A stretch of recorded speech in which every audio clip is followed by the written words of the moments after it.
Hey, if you're watching this, you've made it probably through Bulbasaur and Ivysaur, or maybe you're just going straight to this one. In that case, welcome, and I hope you have fun. Today we're going through Venusaur, which is the final evolution of Bulbasaur.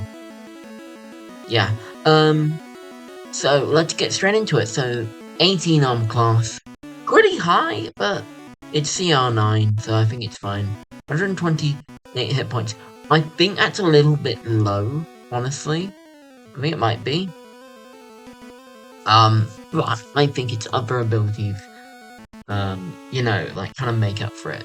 Con is its highest stat, because to me, obviously, much like Bulbasaur and Ivysaur, the special stats are still its best stat, while everything else is just good, but not amazing. It's got 35 movement speed, which is higher than the other ones. Strength is good, and all of the stats are positive. There's no bad stats, but the best one by far is Con.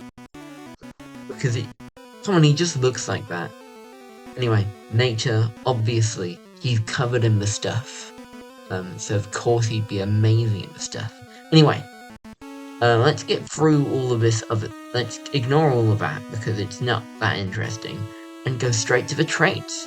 Overgrow, once he reaches 50 hit points, its AC is increased by 2 for a minute. So both Bulbasaur and Ivysaur have a similar ability, where basically, in the games, Overgrow increases attack when you go past a third of the health, but instead I did a little bit higher than a third instead, and I increased AC because that's his whole thing, is being tanky, so I thought I'd do that. Chlorophyll just really works the same as Bulbasaur and Ivysaur's. To put it simply, in the games, Chlorophyll increases speed in the sun, and which affect who goes first, and in this, it increases initiative in the sun, which basically does the same thing that speed does in Pokemon. And then we have Flower Aura. This one is actually inspired by one of Venusaur's Pokédex entries, which first of that example so far, being in one of his Pokédex entries, they mentioned that its flower releases like a calming aura, which calms people down. So I thought I'd integrate that. So Flower Aura. Venusaur's flower has a soothing aura which causes creatures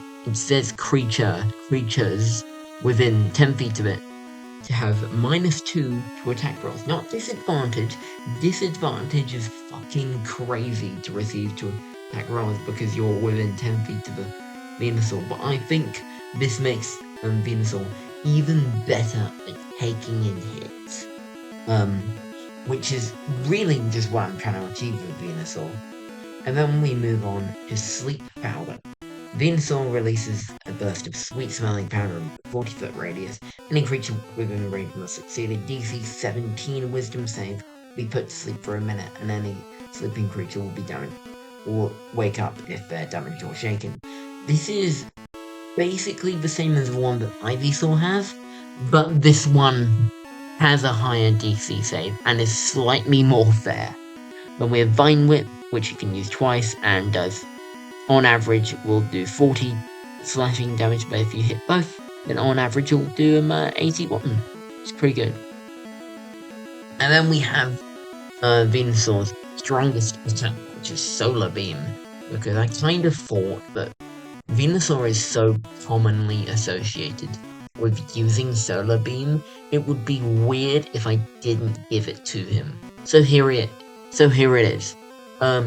Venusaur gathers energy from the sun and blasts it out in an almost scorching beam of sunlight in a 5-foot wide, 90-foot long line. Any creature in range must succeed a DC 17 Dex save, or take 10d10 radiant damage, or half as much on its success. That's a lot of damage. That is 55 damage on average if you fail the save. And that could be hitting multiple people. But it is once per day. Venusaur will not be spamming this simply because he can only use it once. But it is very strong. Anyway, that's it for Venusaur and for the Bulbasaur line. And next time, I'll be seeing you with Charmander. Or is it Squirtle? I don't really remember. We'll see.